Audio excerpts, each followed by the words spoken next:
बोला बोला देवघर वाले बाबा की जय।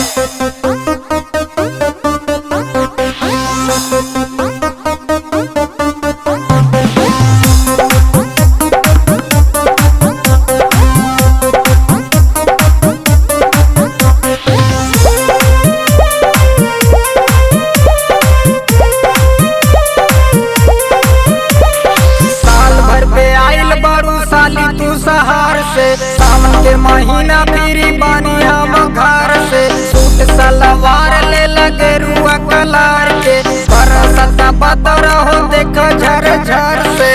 तो देव घर जीजा लेके चली कार से चली ना रेडी बानी जाके तू कवरिया ले आए द बाजार से हो जाता नहीं साल भर पे आइल बारू साली तू सहार से सावन के महीना फिरी बानी हम घर से सूट सलवार ले लगे रुआ कलार के बरसता बदर हो देखो झर झर से तो देव घर जीजा लेके चली कार से चली ना हो हम तो रेडी बानी भोला जी के जलवा चढ़ाई हम प्यार से जरूर चढ़ी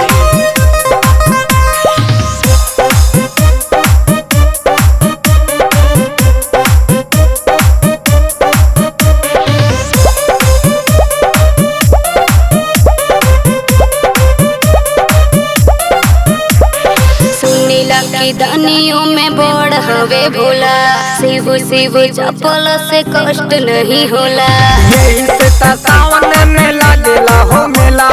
सब ही के बिगाड़ी बनावेला हो भोला आसो देव घर जीजा लेके चली कार से चली ना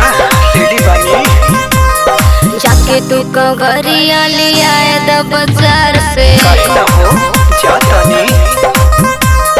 साल भर पे आइल बारू साली तू सहार से सावन के महीना फिरी बानी हम घर से सूट सलवार ले लगे रुआ कलार के बरसता बदर हो देखो झर झर से आसो देव घर जीजा लेके चली कार से चली ना हो हम तो रेडी बानी भोला जी के जलवा चढ़ाई हम प्यार से जरूर चढ़ी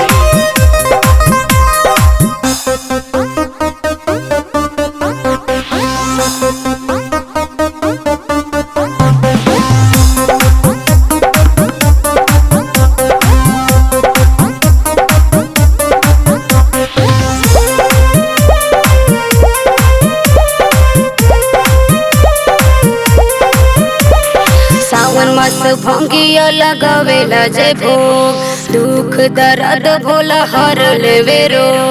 भोला जी के भक्ति में तीरथ रहे रोज मोहित सुशील राजा ले बाटे जोग आसो देव घर जीजा लेके चली कार से चली ना रेडी बानी जाके तू कवरिया ले आए द बाजार से हो जाता नहीं साल भर पे आइल बारू साली तू सहार से सावन के महीना फिरी बानी हम घर से सूट सलवार ले लगे रुआ कलार के बरसता बदर हो देखो झर झर से आसो देव घर जीजा लेके चली कार से चली ना हो हम तो रेडी बानी भोला जी के जलवा चढ़ाई हम प्यार से जरूर चढ़ी हे जीजा चली ना presented by Mahashakti Film.